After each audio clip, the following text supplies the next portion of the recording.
Bonjour à tous et bienvenue dans un nouvel épisode de la Pause Tech. DJI vient de sortir le Mini 3, le petit frère du Mini 3 Pro. Alors est-ce que c'est vraiment un Mini 3 ou est-ce que c'est juste un Mini 2 amélioré? C'est ce qu'on va voir tout de suite. Je vous invite à vous abonner à cette chaîne si ce n'est pas déjà fait.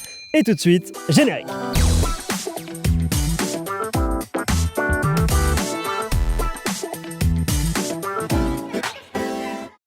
La gamme Mini de DJI est son fer de lance pour tous ceux qui veulent commencer à utiliser un drone. Il est idéal pour commencer à piloter, mais également pour tout ce qui est voyage. Grâce à son poids sous les 250 grammes, ça permet de passer à travers certaines réglementations, comme par exemple aux États-Unis. En Europe, on le verra, ça sera beaucoup plus nuancé, mais on parlera de la réglementation un peu plus tard. D'ailleurs, ce Mini, on l'utilise beaucoup dans notre entreprise. On a une école de formation qui s'appelle ProDroner, maintenant vous devez être un peu au courant. Et cet appareil est idéal pour une première prise en main, pour pouvoir commencer à s'habituer à un drone stabilisé. Pour les premières fois, il fait moins peur, il est moins bruyant, donc les gens ont l'impression de moins déranger avec ce drone. Et surtout, on l'a vu dans le test du Mini 3 Pro, il est vraiment plein de qualité. Pour vous faire un bref résumé de ce qu'on avait pensé du Mini 3 Pro, c'était une vraie réussite. C'était un drone qui pour la première fois intégrait des modes de vol intelligents, des capteurs de collision, et tout ça sous les 250 grammes, c'est vraiment une vraie réussite. Alors qu'en est-il de ce nouveau Mini 3? Déjà, on a les capteurs en moins, et ça nous a étonné, on a quasiment exactement le même poids sur l'appareil, 246 grammes au lieu de 248. Avec 6 capteurs vidéo en moins, je m'attendais au moins à perdre quelques grammes de plus. Et vu qu'il n'y a pas de capteur d'obstacle sur le dessous, il n'y a pas non plus de VPS, ce qui fait que lorsque l'appareil est proche du sol, il est beaucoup moins stable que le Mini 3 Pro par exemple. On l'a vu prendre 30 à 40 cm en haut et en bas, chose qui n'arrive pas dès lors qu'il y a des capteurs d'obstacle sur le dessous. Il a le même format que le Mini 3, il se déplie exactement de la même façon, il est très similaire d'un point de vue design. En version combo, il est avec 3 batteries supplémentaires et la pochette qu'on commence maintenant bien à connaître chez DJI. Concernant tout ce qui est photo et vidéo, on retrouve le même capteur que sur le Mini 3 Pro. C'est un capteur au format 1 sur 1,3 pouces, mais qui, contrairement à son grand frère, va avoir quelques limitations. Uniquement 12 mégapixels au lieu de 48 pour le Mini 3 Pro, une 4K jusqu'à 30 images secondes au lieu de jusqu'à 60 images secondes pour le Mini 3 Pro. On ne retrouvera pas également de mode ralenti à 120 images secondes. Bref, c'est le même capteur, mais avec des fonctionnalités en moins. De manière surprenante, l'enregistrement se fera que en H264 et non pas en H265. C'est quand même maintenant un peu la norme sur tous les appareils qui font de la capture vidéo. Le débit d'enregistrement sera de 100 mégabits seconde maximum, comme une fois là encore pour le Mini 3 Pro 150 mégabits seconde, et on n'aura pas la possibilité de faire du dessiné-like. Ça vous rappelle rien? On retrouve exactement les mêmes caractéristiques que le Mini 2. La seule différence sera qu'il y a un capteur un petit peu plus grand, mais qui reste encore un petit capteur. Lorsqu'on est sur une exposition standard, on ne verra pas vraiment de différence entre les deux appareils. Même si le Mini 3 Pro filme en 4K HQ et le Mini 3 en 4K normal, car il n'a que ce mode de disponible, c'est vraiment du kiff-kiff. Par contre, dès qu'on va se mettre en contre-jour, là la différence est plus flagrante. Alors je ne sais pas si c'est à cause de la version logicielle qu'on avait avant la sortie, parce qu'on n'a jamais trouvé le mode HDR qui figure cependant sur la notice, mais en tout cas on voit que le Mini 3 Pro s'en sort vraiment mieux en contre-jour. Il y a une meilleure plage dynamique, au niveau des détails on a beaucoup plus de précision, bref, en vidéo en 4K, le Mini 3 Pro est largement vainqueur entre ces deux images. Sur les photos 12 mégapixels, globalement on retrouvera un peu plus de bruit sur le Mini 3. Les images ont tendance à être un peu plus nettes, là c'est vraiment une affaire de goût. Sur le 48 mégapixels par contre, on va avoir donc une meilleure résolution sur le Mini 3 Pro. Globalement, on fera le même constat, plus de bruit sur le Mini 3, plus de netteté. Mais par contre, si on peut remarquer un gain de pixels sur certains détails comme la maison, le pixel binding qui équipe le 48 mégapixels du Mini 3 Pro va créer des artefacts sur les détails un peu compliqués comme par exemple les feuilles d'arbre. Du coup, ce 48 mégapixels n'apportera pas véritablement d'avancée majeure. Si on prend maintenant des photos en contre-jour, on voit là maintenant clairement la différence. Le Mini 3 Pro, je pense, prend les photos en HDR, le Mini 3, non. Je dis je pense parce que ni sur un appareil ni sur l'autre, on est capable de vérifier que le mode HDR soit bien enclenché. Or, même s'il semble être promis sur les deux appareils, visiblement il n'est pas activé dans notre version logicielle du Mini 3. Est-ce que ça le sera plus tard? Est-ce que ça le sera pas? En tous les cas, dans la version qu'on a testée, en photo autant qu'en vidéo, ce n'était pas le cas. Conclusion sur la qualité de l'image, là où on s'attendait à un match nul, finalement c'est le Mini 3 Pro qui remporte la manche. Ça se joue sur des détails et certainement sur des détails logiciels, mais globalement, on s'en sortira plus souvent avec un meilleur rendu avec le Mini 3 Pro. Alors, qu'est-ce qu'on va avoir en plus du Mini 2 justement? Et bah déjà une nacelle qui va jusqu'à 60 degrés. Ça permet de gagner énormément en liberté lorsqu'on veut faire par exemple un haut vers le bas. Le Mini 2 était lui limité à 20 degrés. On va pouvoir prendre des photos à 360 et des panoramas, mais qui ne profitent toujours pas des 60 degrés de la caméra, et c'est bien dommage, le ciel est encore un peu flou. On va retrouver également la possibilité de pouvoir filmer en format vertical. Alors il y a certains à qui ça fera grincer des dents, mais maintenant le format vertical est une évidence pour tous ceux qui travaillent sur les réseaux sociaux.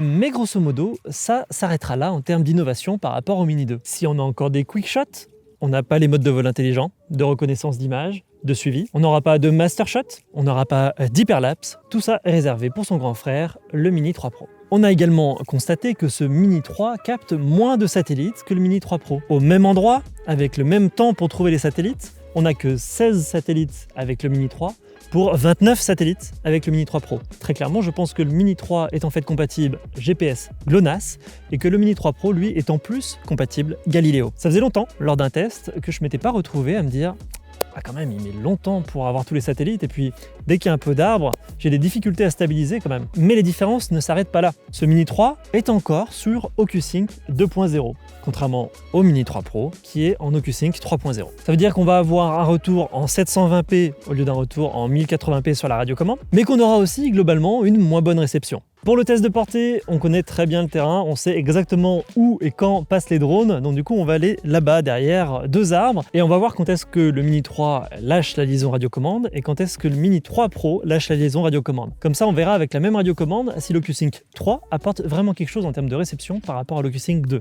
Et pour ça on fera vraiment bien attention à rester avec les antennes qui vont exactement dans la même direction pour ne pas fausser le test. Allez, on commence tout de suite avec le Mini 3. Direction les arbres que vous voyez maintenant à l'image. Donc on va passer au-dessus et on va descendre derrière. Je fais attention à ce que les antennes regardent bien les arbres. Là ça commence déjà à laguer un petit peu. Et là j'ai des gros macro-blocs. Je suis à moins 5 mètres par rapport au point de départ. On va essayer de descendre un peu plus pour voir ce que ça dit. Le drone me dit qu'il aime pas trop. On va vérifier quand même qu'on n'est pas en train d'atterrir. Là il y a quand même une colline entre nous et le drone. Mais il tient toujours. Maintenant qu'on est à ce niveau-là, on va essayer d'aller un peu plus loin.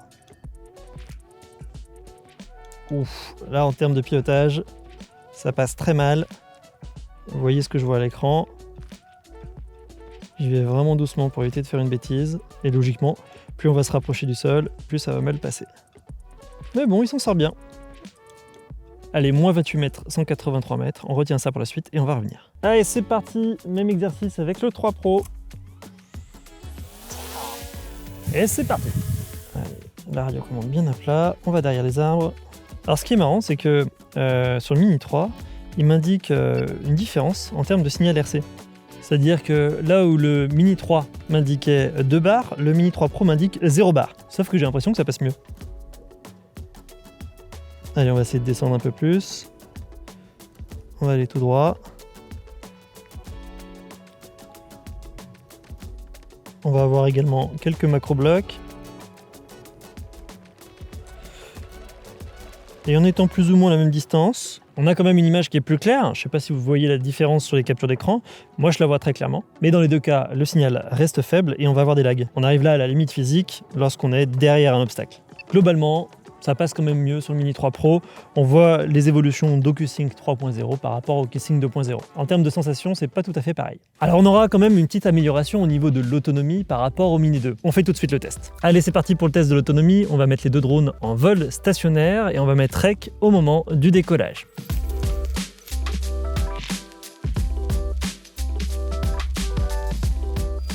Je vais arrêter le REC pile à 10% pour qu'on ait le chiffre exact. Pour le Mini 3 Pro, on arrive exactement à 10% à 25 minutes d'autonomie. Alors c'est marrant parce que du coup, ça veut dire que le Mini 3 Pro consomme plus que le Mini 3. C'est certainement dû au fait qu'avec des capteurs, ça doit consommer forcément de l'énergie pour pouvoir voir s'il y a des obstacles. Et la différence est quand même significative avec les mêmes batteries et le même poids.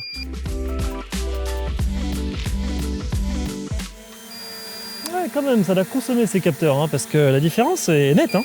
Par contre, il faut qu'on vous avoue, hein, les tests d'autonomie, alors c'est bien, les drones, ils en ont de plus en plus de l'autonomie.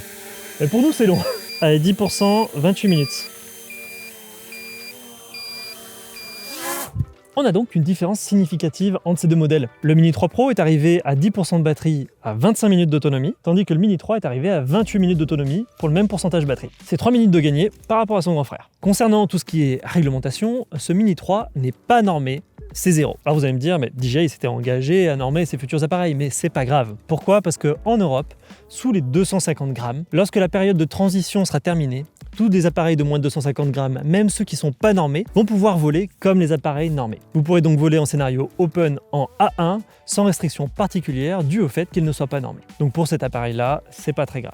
Qui plus est, DJI vient de m'informer que la norme serait lancée après la sortie du Mini 3 et qu'elle serait rétro-compatible. Il y aura donc juste à patienter un petit peu. Alors vous allez me dire, mais à quoi ça sert d'acheter un Mini 3 ? Eh bien tout simplement pour le prix. Alors au moment où je vous parle, on n'a pas les prix définitifs, mais ils devraient être indiqués juste ici. Et c'est ça en fait, le principal point par rapport au Mini 3. C'est qu'il est plus abordable qu'un Mini 3 Pro que justement on critiquait par rapport à sa gamme de prix. Si on fait un comparatif, regardez, il n'y a pas photo. Si vous n'avez pas le budget pour un Mini 3 Pro, le Mini 3 sera certainement un appareil qui sera plus accessible pour la plupart des bourses. La grosse différence par rapport à la précédente génération, c'est que DJI vend maintenant son drone seul. Avant, les packs étaient avec radiocommande. Mais comme DJI rend de plus en plus compatibles ses radiocommandes avec la plupart de ses drones, les prix d'entrée ne sont plus tout à fait les mêmes en fonction de si vous avez déjà une radiocommande ou non. Et en changeant les packs, DJI monte également en gamme. Le drone le plus accessible de la marque devient un peu moins accessible. Mais quand même, ce qui me gêne un petit peu, c'est qu'on dirait vraiment quand même un Mini 2,5 plus qu'un Mini 3. On retrouve toutes les vieilles technos qu'on avait avant sur le Mini 2 et on n'a pas véritablement de révolution entre le Mini 2 qu'on avait avant et ce Mini 3. On a plus l'impression justement que c'est un remplaçant du Mini 2 qui reprend la plupart de ses caractéristiques qu'un véritable appareil qui apporte de l'innovation avec des technologies modernes sur la gamme.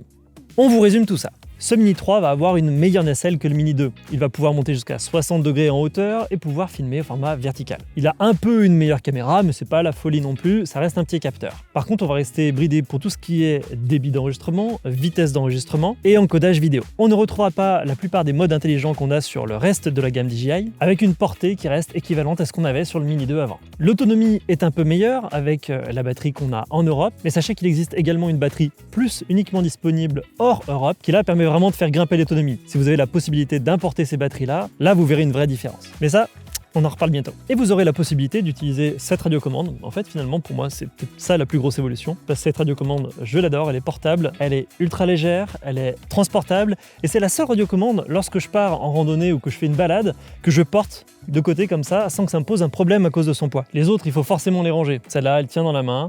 D'un côté le drone, d'un côté la radiocommande, tout ça ne pèse rien. Et c'est un drone du coup avec lequel on prend du plaisir à emporter avec soi lorsqu'on fait des petites balades comme ça, ou lorsqu'on a juste envie de se faire plaisir pour soi. Mais pour ces petites améliorations, eh ben ça prendra une sacrée claque au niveau du prix. Alors est-ce que ça vaut vraiment le coup de passer sur un Mini 3 ? Bah si vous avez un Mini 2, non, clairement. Mais si vous débutez dans le drone, que vous avez envie d'avoir un petit drone de moins de 250 grammes et que vous n'avez pas le budget pour un Mini 3 Pro, clairement oui, ça pourrait être un bon drone. Il faudra connaître ses limites, et si vous voulez aller un peu plus loin en termes de portée, de qualité vidéo, d'options, etc., il faudra un peu monter dans la gamme de chez DJI. C'est vrai que c'est un peu dommage parce qu'avec DJI, on a l'habitude d'avoir des nouveautés, de la recherche et développement, un effet waouh quand on découvre un nouvel appareil. Et là, à part l'effet waouh quand on voit le prix qui augmente, bah, il n'y a pas tellement tant que ça de nouveautés. Pour moi, quand je vois cette gamme-là, je vois un petit peu ce qui s'est passé avec l'iPhone 14. C'est-à-dire que l'iPhone 14, c'est une refonte de ce qui se faisait avant avec l'iPhone 13, mais ça permet surtout de donner envie d'acheter l'iPhone 14 Pro. Allez, j'espère que ce test vous aura plu, et d'ici la prochaine fois, je vous souhaite de bons vols. Salut!